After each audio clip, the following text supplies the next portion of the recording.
Welcome back. It's Wellness Wednesday.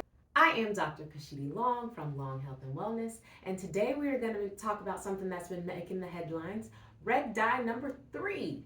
Red dye number 3 is a food coloring that is added to a lot of processed foods and was recently banned in the United States. It's been banned overseas for years, like many other substances that we still use in our foods. But now the ban in the United States is going to go into effect over the next 2 to 3 years. From food additives like colorings to preservatives, our foods in the United States have many substances that are banned in other countries.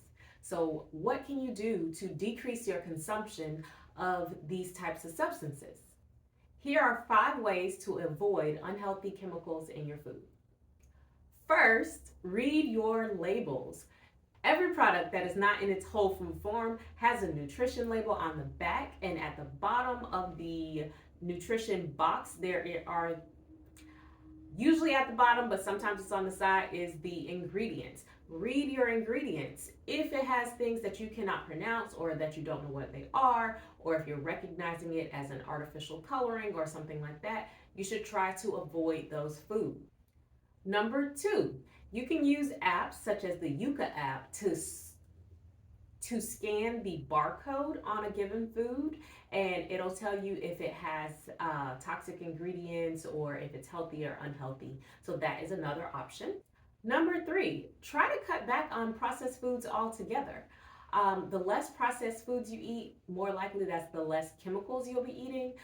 The easiest example I can think of is instead of applesauce, maybe just eat an apple, because the apple, the only ingredient is the apple. The applesauce may have apples, high fructose corn syrup, apple juice, things like that to add to the flavor since it's not fresh anymore, and then also other substances that may help extend the shelf life.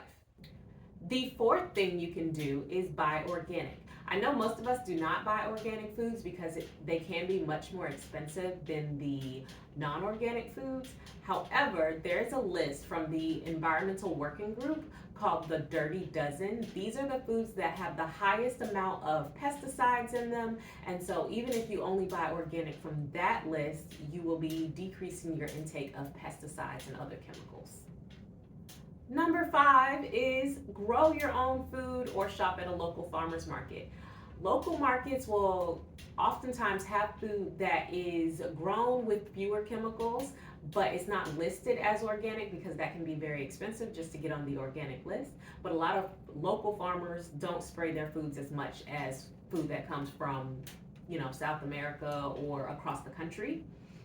And then in terms of growing your own food, even if you could only have a small little container garden on your patio and grow some herbs or, 1 tomato plant a season, that is still less chemicals that you're putting into your body.